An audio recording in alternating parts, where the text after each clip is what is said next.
Oh boy, ladies and gentlemen, welcome back to our gameplay footage of a Heliborne in the enhanced edition on the new stalker, and we're gonna do something a little different. We're gonna use this game more aligned with a training value. All right, we're gonna look at this more as a that yes, it is an arcade, but we're gonna try and force and push in a type of simulation into it, if you will. Scenario based, of course. Subjective, really, um, but it's gonna it's gonna not only aid me for sure, but is most definitely gonna aid any of you who have an interest in aviation field, military in general, or even aviation just in general. But it'll be a training aid, if you will, and it's not 100% accurate of what I'm going to be doing. So do not expect that what I'm about to do, especially like radio calls, is 100% exact. Okay. So what we are going to do is go to single player. We're going to go to the Afghanistan Coast Province. Let's pick our that. This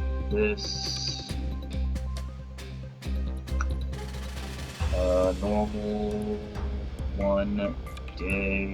Do we want day or do we want night? I think we'll go with day. I want to put it on medium, or yeah, we'll keep it on medium for now. For now. Look at factory wool real quick. Nothing in particular. Still no update of these being changed, so there's that. Squadrons, let's check our squads real quick. US, I think it was this.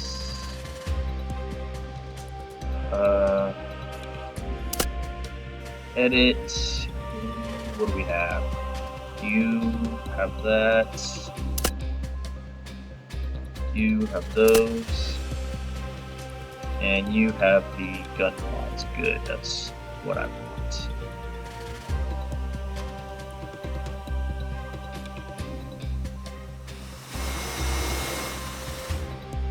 Alright, I was trying to see if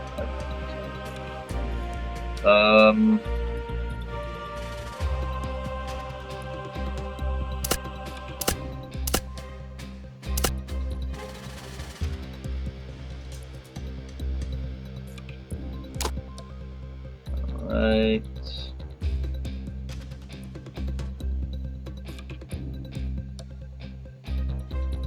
Hopefully it remains, because I know it does like some weird things when you change like the weapons loadout and all that.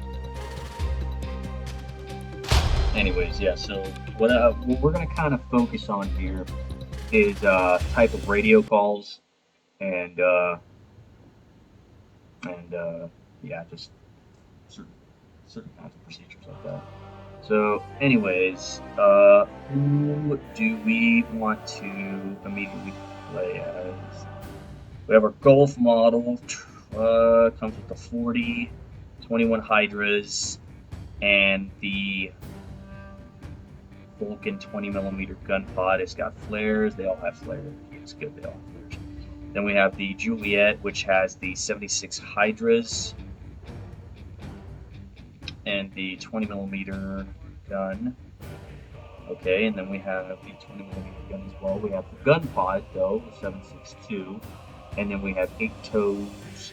I think we will go with this one. This one, I mean, like, when you look at this loadout, right, this one's kind of versatile, right? You have the grenade launcher, which is great against infantry. It's also okay against the light armor trucks in this particular map, right? I'm looking at the map real quick. I want to make sure that I have this.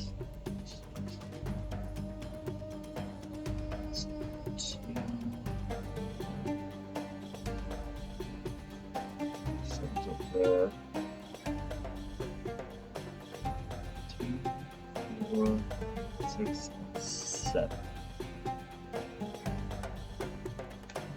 Okay.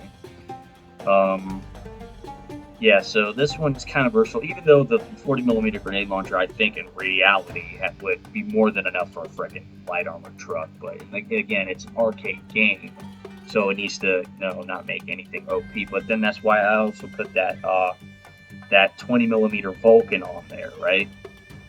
And as you can see, just noticing, it's the precursor to these ones, right? These use the M197 electric 20 millimeter, while this is the M195 Vulcan 20 millimeter. So I have it though because that's really good against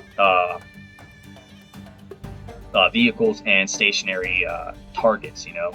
Those like ZUs or ZPU on the ground. Um, and then of course you have your 21 Hydras there, and I think that's like a backup that I went with. And plus, this is like the only loadout I would go with the Golf model. The Juliet, I went and decided that the 20 millimeter is good, obviously, right? I mean, you have to have some kind of self-defense weapon, and that weapon's actually pretty good.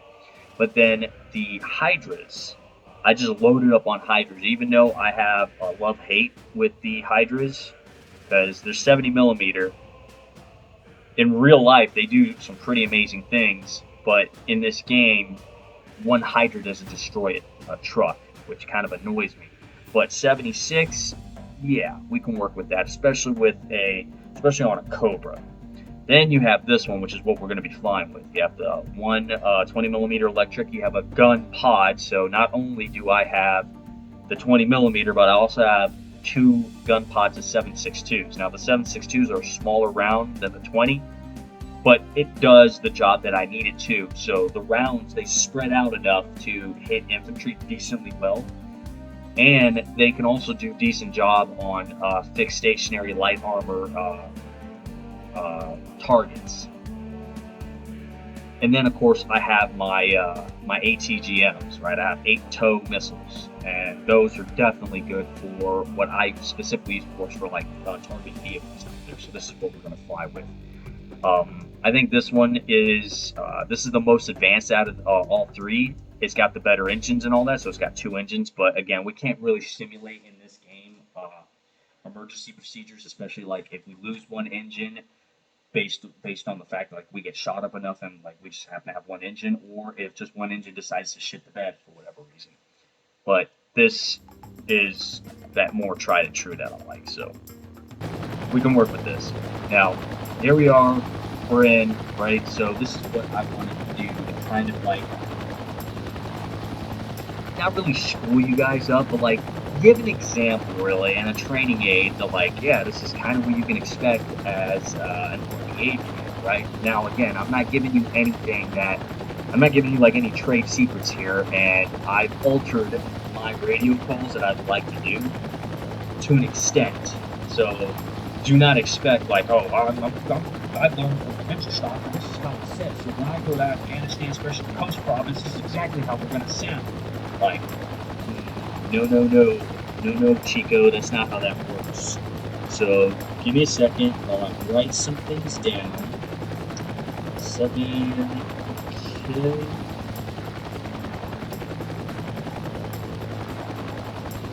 Uh, 30.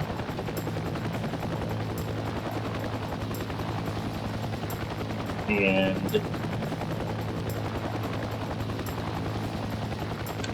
put that there. Let's try to remember this. Okay, so in a sense, this is what you can kind of expect, right? Now, so you'll jump into the aircraft, right? You and your front seater, or you and your back seater, depending on where you fly. Generally speaking, the front seater is going to be the CPG, co-pilot gunner. The back seater is the one that's going to be the pilot, the one who flies the aircraft. Now, a majority of aircrafts out there, they're supposed to be front and back seat, like, so they're tandem, right? This is a tandem seating. They're supposed to be that the front seater can fly, back seater can also engage, right? But front seater's primary job is engagements, co-pilot gunner, while the back seater is the one that pretty much flies. But again, both can actually do whatever it needs to be done. So, what we can initially go with here, is something like this, right? So, let's try, let's see.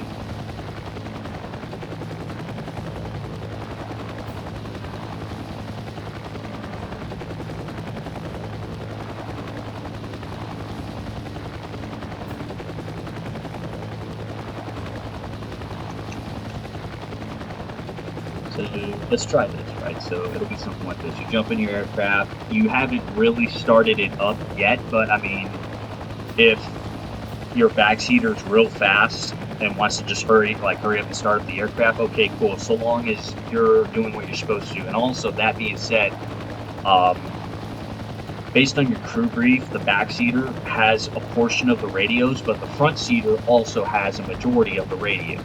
But again, on your crew brief, you would talk that out and say, hey, this is kind of how I want things done, right? So front seater, let's say that's pretty much you, right, or us, whatever the case is.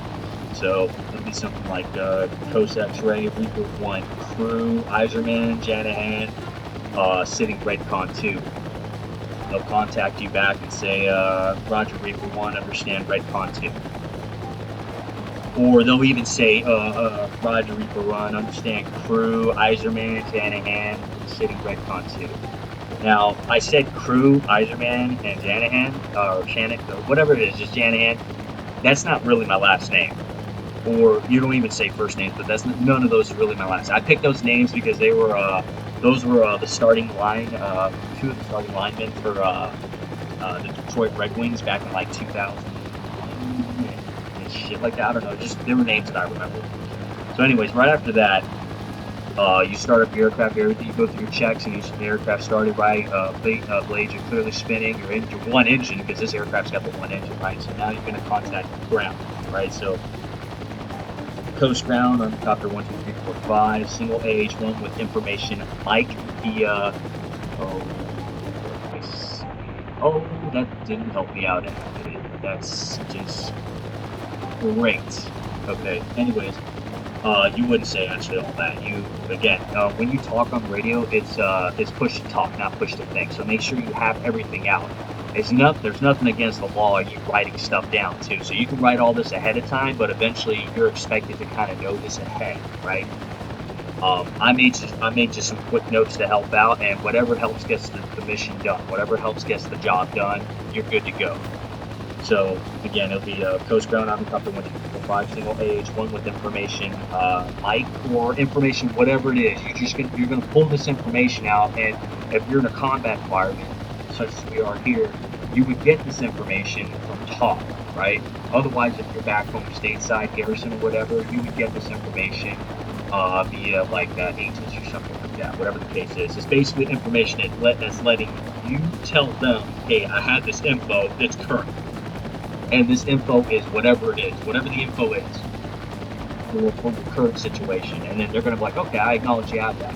So anyways, with information Mike via North Pad, I don't know if this is really North Pad, but I was hoping to get like symbology, but I don't really have that unless I actually pick up to a hover, and I'm not about to pick up to a hover without being told that I'm good to go.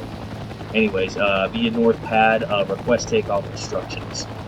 So they'll contact you back and say something like Army Copter 345, acknowledge contact tower for takeoff and departure. So that next you go and say, hey, Coast Tower, Army Copter 1, 2, 3, 4, 5, single AH1, the North Pad 1, request takeoff direct for the AO via the river transition. And the reason why is because if you look on the map, you can see over there's pretty much rivers in front of us. That's the way I want to go to enter into the AO, the area of operations over there, right? That's at least what I'm calling it. That's what we're going to go with this video game. That's arcade and simulation based. We're trying to make this work, all right? So they'll contact back and say, Army Copter 345, understand winds, I don't know, 070, 5 knots, altimeter 2, 2, clear for departure. For push and change, contact talk, radio, or just talk. So now we're good to go. Okay, so now we can go ahead and pick ourselves up, and what do you know, it is north, so we're on the north side, we're looking north, so that's what works out for us. Awesome. So we're up. We can now make sure that we contact X-ray, so Coast X-ray, Reaper 1, go ahead and mark us Alpha. And they'll get back to you, say, understand, Reaper 1, marks you Alpha, time now. So now we're making our way over to this river over here, and I'm trying not to fly over these houses. You're trying to be neighborly about it, but also you don't want to get shot at from underneath, right? So anyways, we're flying. Here's the river, right? So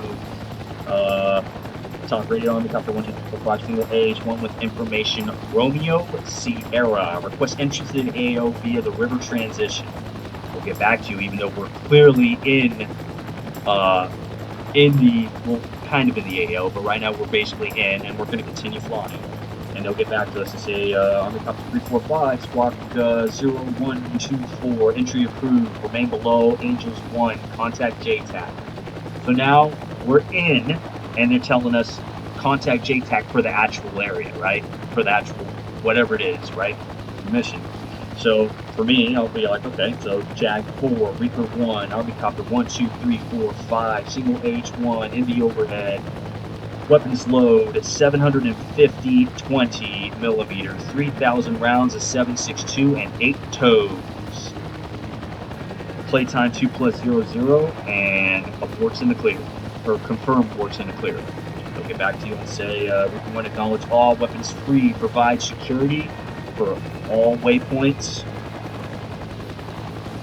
I don't know, conduct reconnaissance around points 7, 6, and 2. Objective is to neutralize and destroy all Op 4. Get back to them and say, Jack 4, understand all. That's kind of what you can expect. It's not 100%. I would never make it 100% because I'm not about to get in fucking trouble over trying to give you guys some cool secrets on what it is that we do as real Army aviators. I'm not about to do that bullshit, but I can give you something within, something that you can use as training value, and something definitely that you can use in this to utilize in practicing your radio calls, because maybe some of you might have an interest in joining the military and being an Army aviator, right? Whether for your country or, you know, the U.S., and you're like, oh, I wonder what would we do? How would we do this? And well, check it out. This is how you would do. Now, there's more to it than that. There's more to it than just like what I said, where JTAC contacted us and said, hey, I acknowledge your weapons free. No, they're not going to do that. I mean, they could if the situation was like that, but I've never heard it be like that. Of course, I've only been in the military for so long, but I've never had that happen. So I wouldn't expect it, and again, I'm using this just as a training aid for myself and especially for you guys. So in that kind of regard, you can expect them to be more restrictive, you know, like, hey, you're entering the RAS, you're approved to come in, fly at this specific altitude because I got a whole bunch of other players in the stack. And then you would tell them, like, hey, I see something, or they would tell you, hey, do you see this at grid coordinate blah, blah, blah, blah, blah, blah, blah, right? You know, like, for this game, as a matter of fact, you see enemies at grid coordinates 750, and then you're looking to make sure you said the right thing, and they're like, or you're like, yeah, I see enemies there. Or you're telling them, hey, I got enemies at this location. They're like, and they're looking to like, Roger, continue monitoring. Or Roger, you are clear to engage. And then sometimes they will even restrict you to using a certain weapon system, because you have to call in with a CAS check and brief, right? Which is what I did earlier. I basically told them who I was, what I have, how long I could be on station for, and I'm waiting for them to give me the abort and the clear, you know. And they're like, okay, so he's got 20 millimeter with this many rounds. He's got two. He's got I didn't tell him two, but I told him I got 3,000 rounds of 7.62. So they're like, okay, shit, he's got a lot of rounds for that specific gun or guns. And then he also has 8 total missiles. Based on what you described to them or what they're describing to you, you would have to engage based on what they say, unless they actually give you like, hey, you're clear to engage, get rid of that thing, do whatever you got to get rid of that, and they'll say something specific for that. But they can sometimes restrict you, right? So you can come on in, like here, for example, and this place is taken over, so then they're going to be like, hey, we recommend that you use your 8-toe missiles. And then if you have a problem with it, like a legit problem, that's something like, yeah, I can't do that. these missiles are specific for this, and this is not good enough for me to do that. All right, I'm already engaged, and I'm trying to talk to you guys, so let's go ahead and get out of trouble. So then you can make recommendations, or they'll tell you like the right weapon system you want to hear. You know, so for these guys over here, these are let's see, this is a Gen 3 map, so those are probably ZUs or ZPU 23s or something like that. We can try making engagements with this 30, or not 30, this yeah, the 7.62. So you know, we'll line ourselves up. Actually, that's not even good enough for me. So let's go ahead and go to the 20. Okay, now we'll go ahead and disengage. Taking a lot of damage on that engagement, but again, the issue with this is it's an arcade game. Nowhere in reality would you have aircraft engage air-to-air or anti-air emplacements like that unless you are able to engage within the last 1/3 of your WES and you're out of their WES. So like here we are back here, right? This would be something like this. So you're back here, we're at a hover, we're able to do, let's just say that our single engine is strong enough to do this. And I mean, I've never been to the Coast Province. I was in Afghanistan, but we weren't in the Coast Province, so I don't know what their how it is over there. You know, clearly I can see that we're at 274 feet MSL and currently hovering at 30 feet AGL.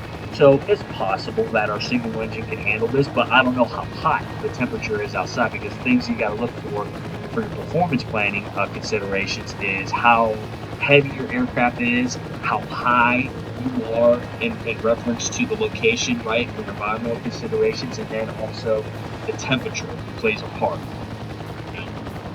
So let's say it's a perfect day and we're able to do this. So now what we're going to do is switch over to this, and I could barely do this engagement. I can try. It's a video game. It's not going to hurt any, but in real life, what I fucked up because I cannot see. On top of that, knowing our aircraft's the other thing. This is an old Army aircraft. We don't use it anymore. I wish we did, but we don't use it anymore. And one of the issues is that, as you saw, this is using a telescopic scope to do engagements for these tow missiles. As you can see, I don't get very good visibility in this. So now what we would have to do is pick a new spot. So I would say this location over here looks pretty good. Let's do this.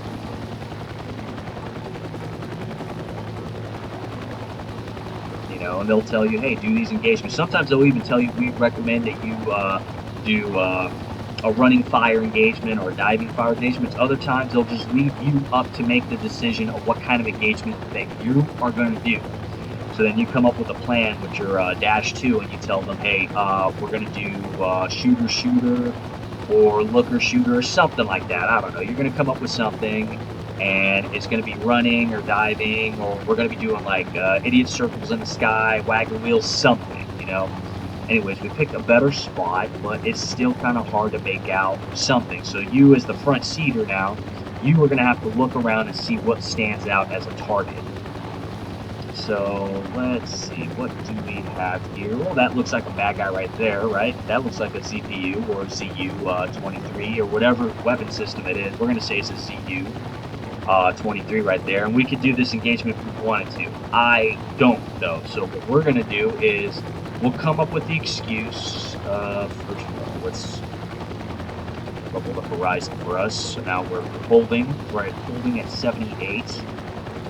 We're at 385. Let's go ahead and lower ourselves down a little bit and move forward just enough that it's not killing our engines. Even though it's a video game, it's not really killing our engines, but let's just do this.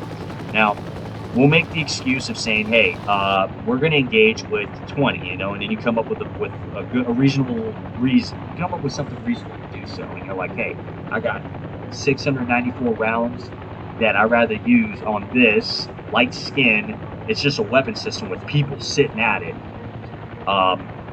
We can use the 20 to get rid of it. I don't want to use the tows. I'd rather use the tows for trucks. And then you make that decision, and like, okay, I agree. Let's do this. So then you'll call up Jag 4, G-Tac, whoever it is, and tell them, hey, we're going to engage, we're engaging with this, and stand by for BDA. Like, all right, copy. So now you have got to go. You tell them this is what we're going to do, so let's go ahead and do it. All right, so we got rid of, hey, what do you know? It's all clear. Okay, so then you call them up and say, Jag 4, this is Group 1, target destroyed, BDA as follows, 1, 2, 3. Yeah, there. You would tell them that, 3 anti-air emplacements, ZU-23s destroyed with about 100 something rounds of 7.62 and however many rounds of 20. You'd make a count and tally it up. You tell them, hey, I shot this many rounds of this many rounds of this, and this is what's destroyed. And then you tell them, hey, we're still being engaged by ground forces. Stand by for further BDA, and then mark it up. Okay, and then you mark that on, and you're like, yeah, BDAs as follows: 2 ADMs out in the open, destroyed. 200 rounds of 20, and they're like, all right, outstanding. Waypoint, base point 5 is clear. It's not like that. It's not exactly like that, but at least you're practicing and you're getting the concept of what's really happening. So, anyways, that's pretty much it. That's something I just wanted to work out. Dealing with all that spooky stuff right there. I'll make more of a habit of keeping that actually part of our gameplay footage here, doing that kind of takeoff stuff with the radio calls, because it makes me better anyways, but it also helps you guys out. And hell, I don't know, maybe there might be some people on YouTube that are like, oh shit, I want to play this game with Ninja Stalker, because apparently he knows what he's talking about, and he's an actual Army aviator. We can definitely use him in some gameplay footage on my channel, and or maybe our clan or something. I don't know, just something like that. Whatever the case is. Gunslinger to operations. Landing assured.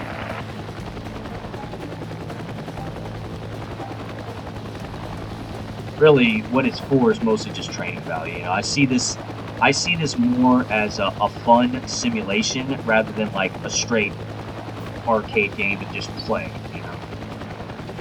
The arcade part of this is that I get to play aircrafts that I like. Cobra, all right? Like, it doesn't get any better for me. This is freaking awesome. Time now. Because I'll never have the opportunity to fly Cobra ever. I'll never have the opportunity to fly Kyle.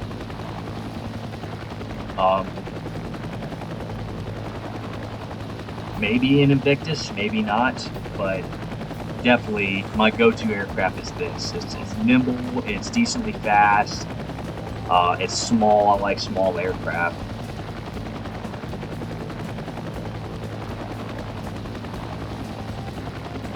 But yeah, practicing on the radio calls like that though is very helpful, because the last thing you want to do is sound like an idiot on the radio. Now the thing is, there are times where people tell you just speak plain English over radio and you'll be fine.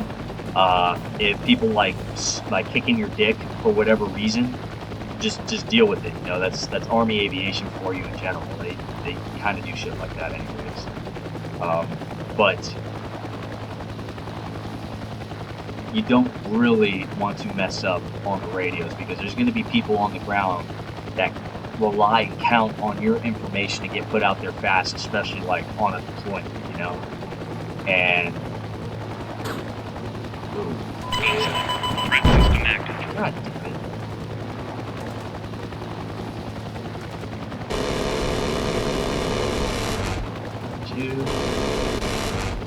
Two.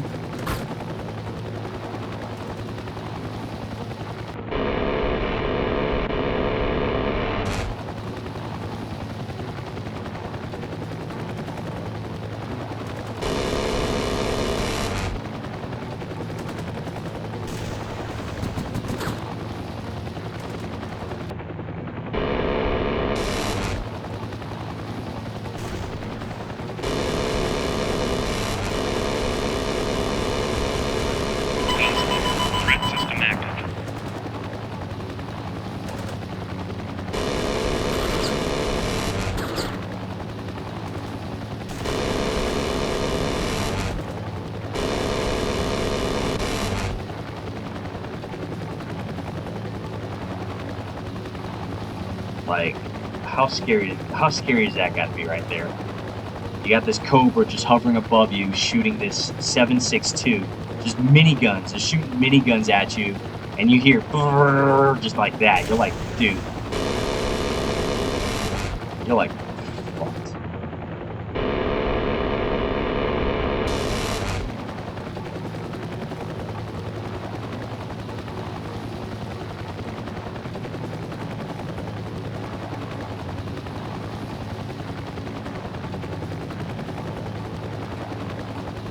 But yeah, for the radios, I mean, you're going to have people on the ground that trust and rely and depend upon you. And if you lose that trust, you kind of screw things up for yourself, and you screw things up for your group, you know, because then the guys on the ground are going to be like, hey, how about you go fuck off over there, and we're going to call in somebody else to help us because you don't know how to sound correct on the radio. You know, you don't know what you're saying or doing. You know, you're doing the push to think and not push to talk. You don't sound very confident. We don't need that. We got people on the ground right now that are in trouble, and you're fucking around.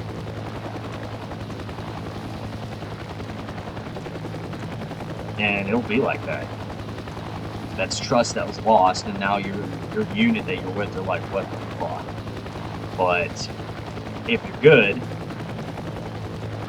then you build better trust. They're gonna be like, we can rely on this guy. This guy's awesome. This guy's great. Let's continue asking for their help. We want their help. They're our go-to assets, you know. Gunslinger to operations. Landing ashore. And like the crazy thing is, sometimes there'll be a situation where, let's say, you decide to join the military and then you go into an aviation branch and you get into doing stuff like this, you know, and immediately after flight school.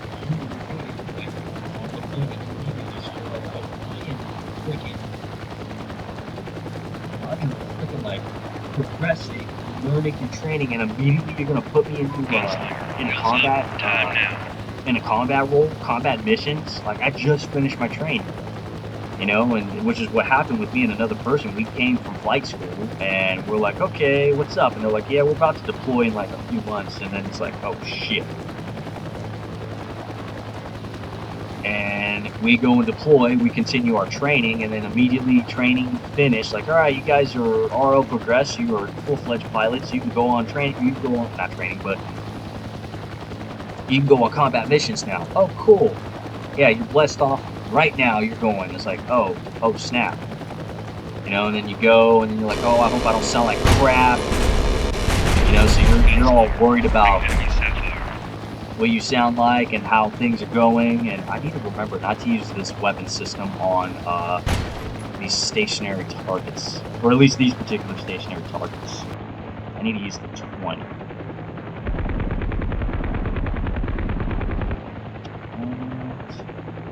Where's the other? There's it right there.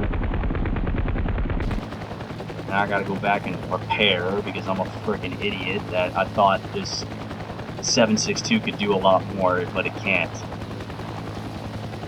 The 7.62 is good against infantry and trucks. I have to remember that, not ZPUs. I keep thinking it's good against ZPUs because I keep telling myself, reality, these ZPUs or ZUs are just a weapon system with people sitting at them. That's it. So I'm like, yeah, just enough bullets is going to destroy them, but no. No.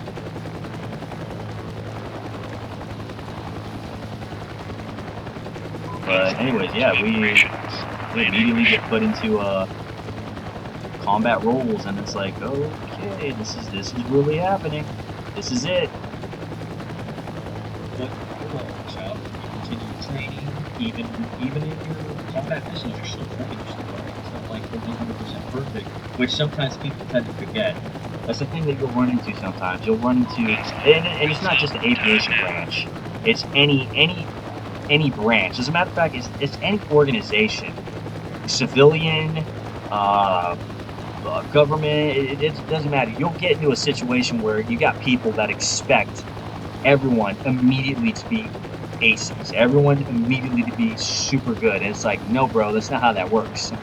No, no, no, Chico. I don't know where you get that idea from. People start at one point. People start at the bottom, and then they got to work their way on up, you know?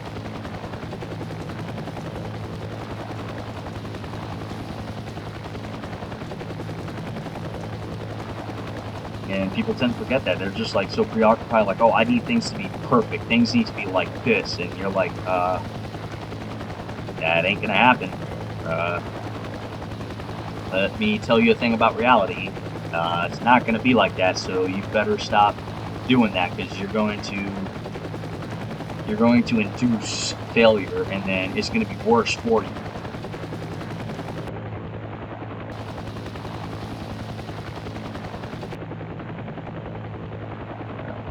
There.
That's what I was like. What was shooting at me? I could barely.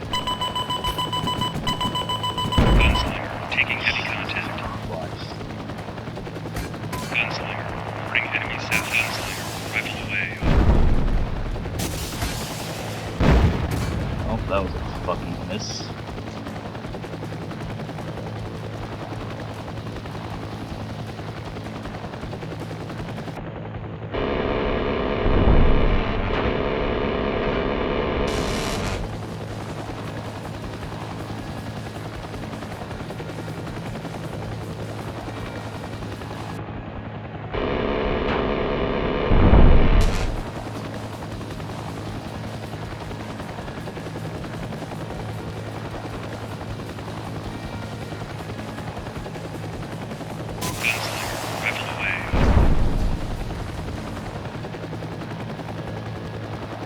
Yeah, if you can't tell, I get really pissed if any of my missiles miss.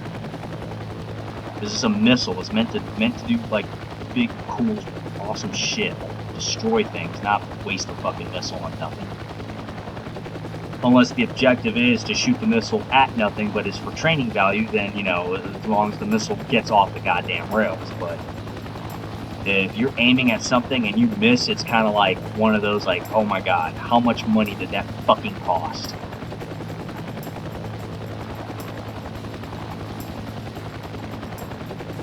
Actually, it's more than that. For me, money does go through my mind when I'm like, all right, if I shoot this, how much does this cost? But more important than that, actually, really is, am I going to hit my target?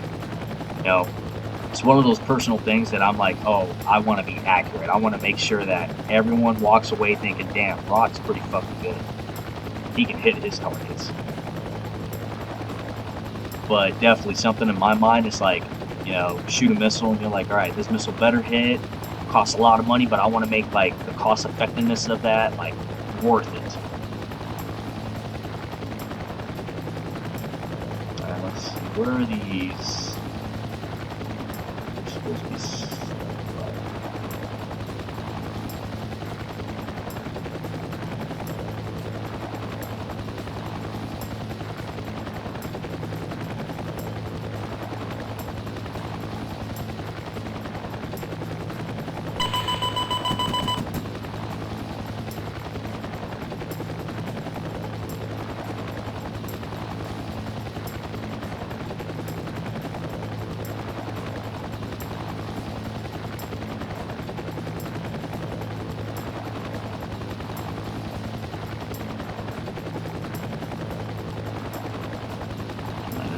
friendlies. Where? Ooh, over here.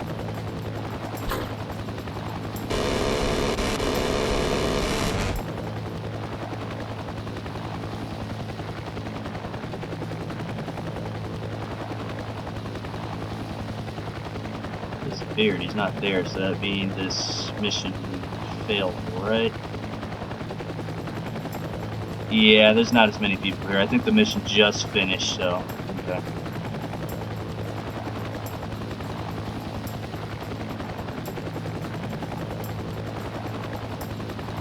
Well, now I gotta go back and frickin' heal.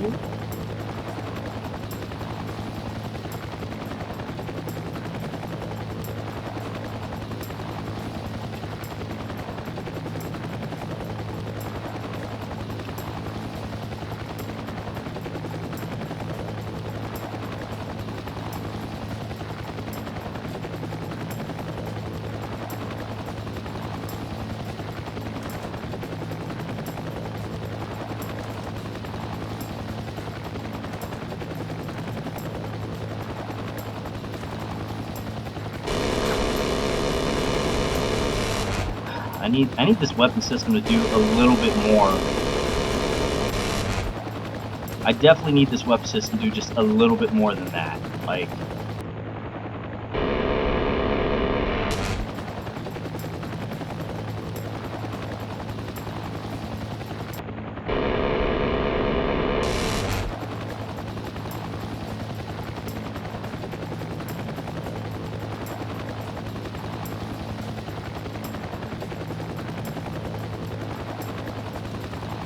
okay, so he's over there.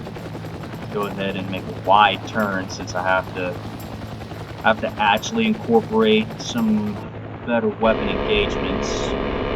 All right, I got him. I was telling myself for this like for this better weapons engagement is like, so you can't expect like as simple as just rolling up in there, getting like 5 feet away from the bad guy and be like, ah! It's not going to help. That's not the intention for this weapon system. Because as you can see at a distance,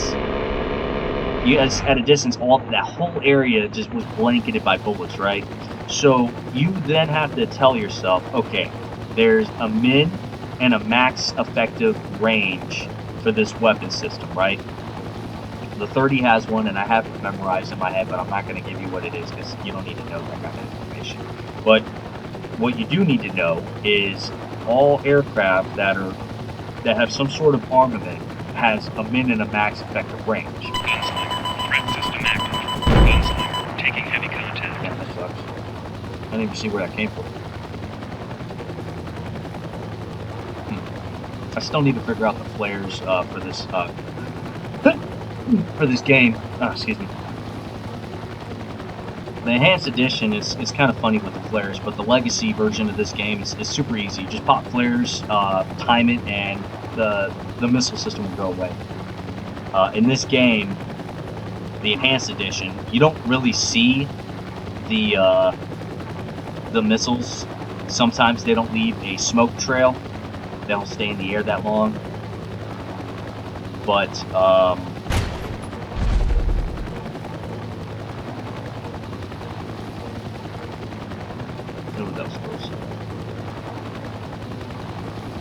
But yeah, so I have to figure that out. But anyways, for weapon systems, right? So you have a min and a max effective range.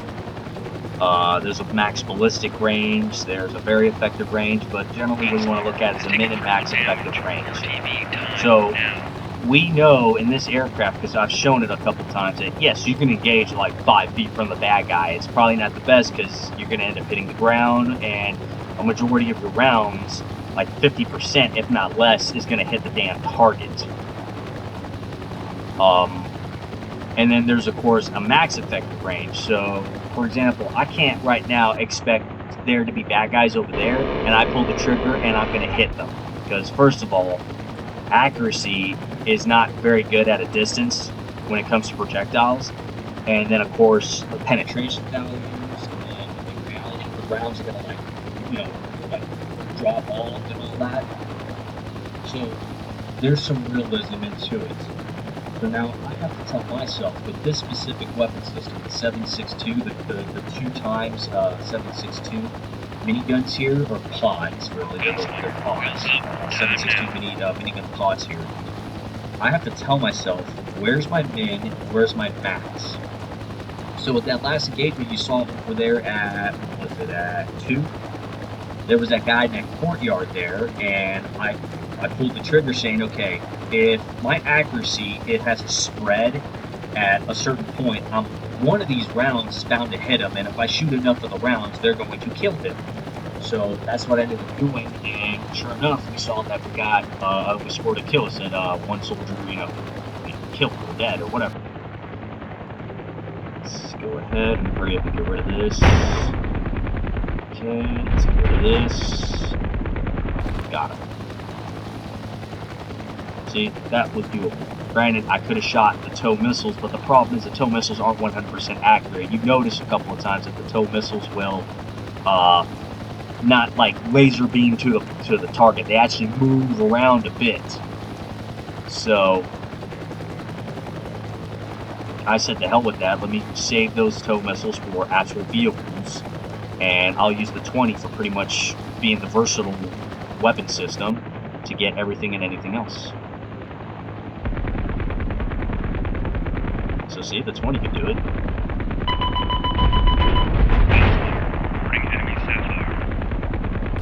Alright, here we are. We got some people on the ground, so let's go ahead and switch to our 7.62s. There is somebody around here who's got a man pad who's kind of annoying me. Alright, what we got? We got a target there on the road, so let's go ahead and remember that. Let's look back at the road, see if we see a speck that needs to die. Where are you at? Right there. And we got him. There's another one that was near him, so let's go ahead and fly by.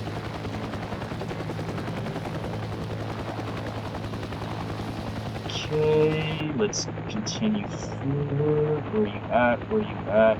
Is that you? That's you. See? Min-max effective range. Want to be in the last 1/3 of your effective range for your weapon system, right? That way you don't spend too many rounds just shooting or cooking them off, and wasting a precious commodity. Now, let me see.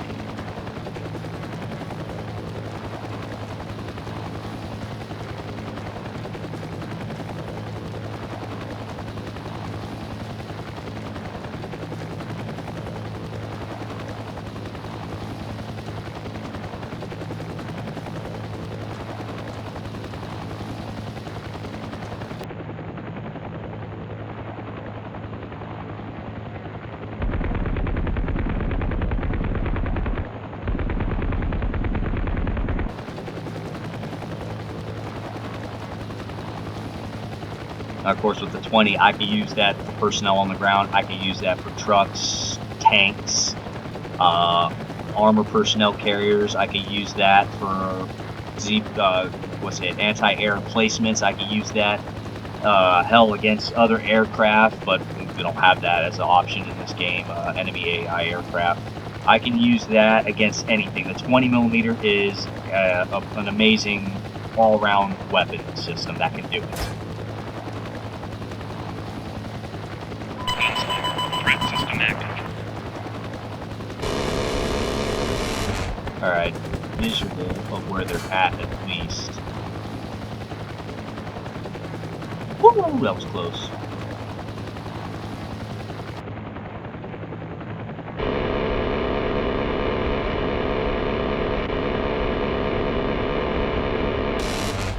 Alright, we got the man pad, we got the heavy gunner, so good. That heavy gunner was actually pissing me off.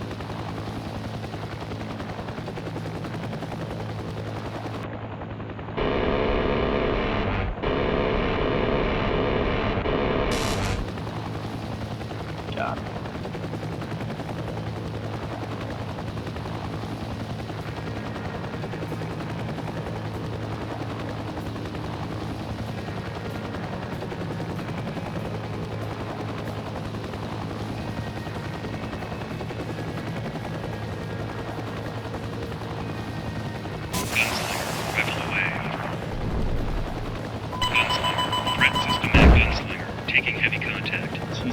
Christ. Gunslinger reporting enemy sapphire.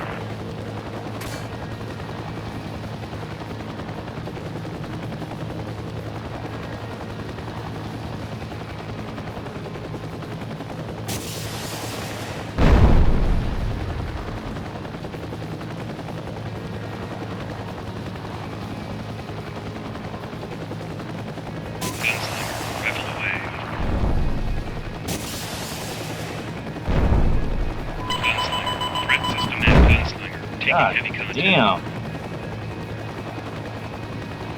Where is this guy at? See, that's the problem that I don't like, is he's just shooting missiles at me, and I can't fucking see where it's coming from. The last gameplay footage of this, we were able to get a smoke trail from the weapon system, but this one is not giving a smoke trail. I don't know where it's coming from. I don't even see the fucking missile itself hitting me. I just have an explosion happening near me.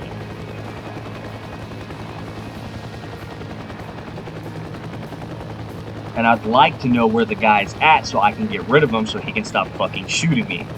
Because if you want to have a sense of realism in this, he only has one fucking missile, and then he's got to drop his goddamn system and run for his fucking life because he knows I'm going to hunt him down as soon as I see somebody running through some fucking bushes.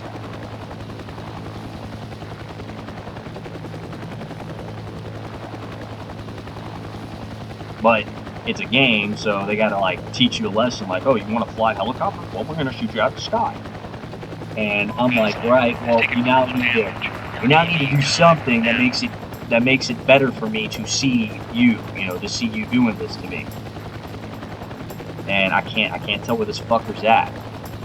There isn't a system in this game that implements my aircraft telling me, hey, it's coming from 7 o'clock, stupid, from this distance, there's nothing that's doing that. And for sure, in the enhanced edition of this game, not every manpad that's shot has a smoke trail.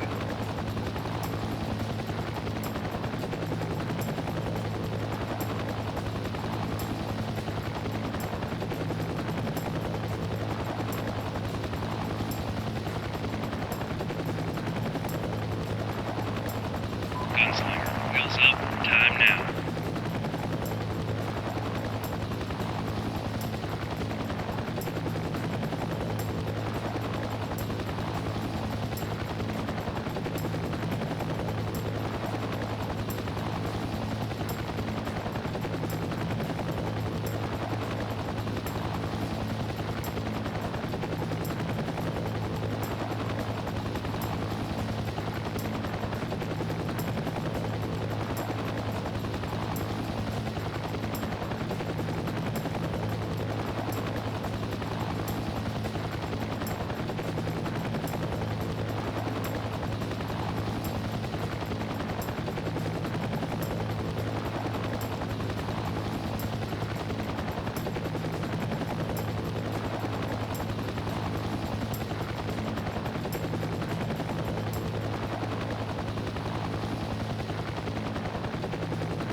I keep hitting the ground, so that doesn't help. Yep, there we go. I keep hitting the ground.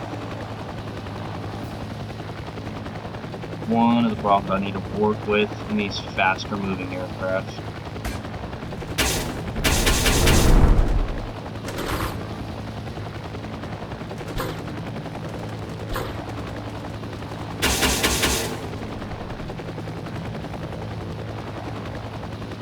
Zeus, threat system active.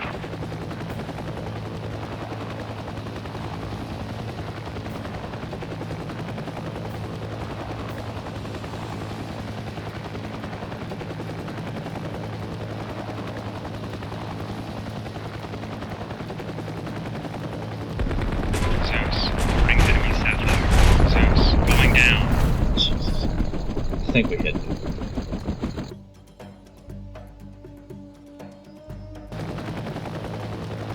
Wheels up, time now. Time now. Oh, damn.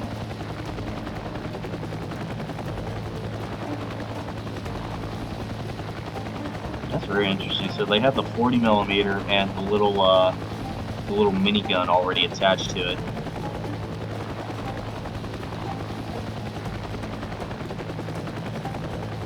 I would have thought they'd just taken the minigun off. Probably save space and weight.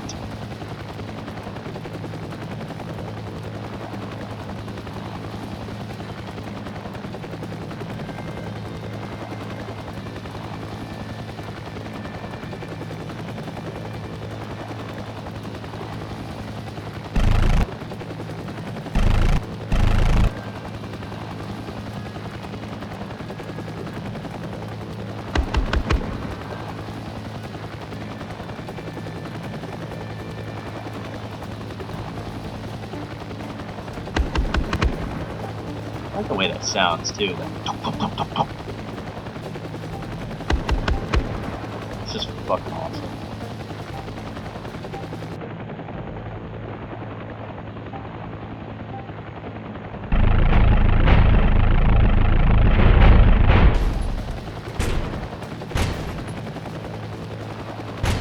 Reporting enemy satellite.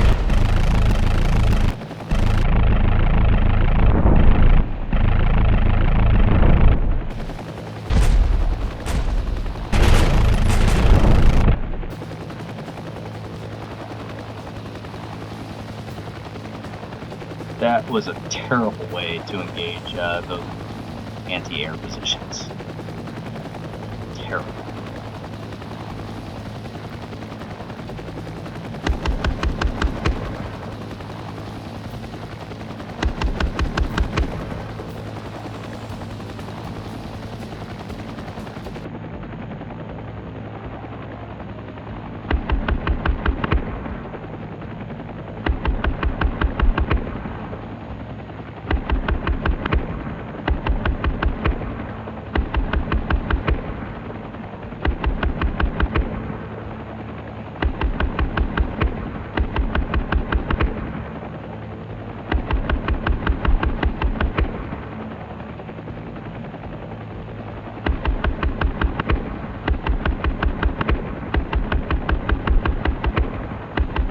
To operations. Landing assured.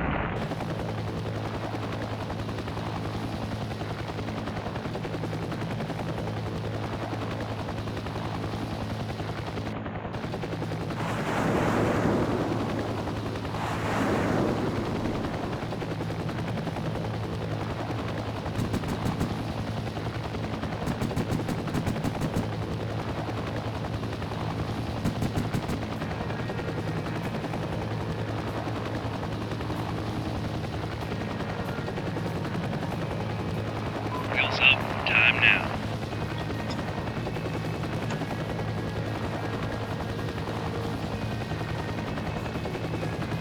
And of course, mostly due to the fact that fast moving Juliet and radio practice and all that. But oh man, there really isn't much else on offer. I really wish we had more stuff to to research or play with or something. I'm gonna unlock the aircraft.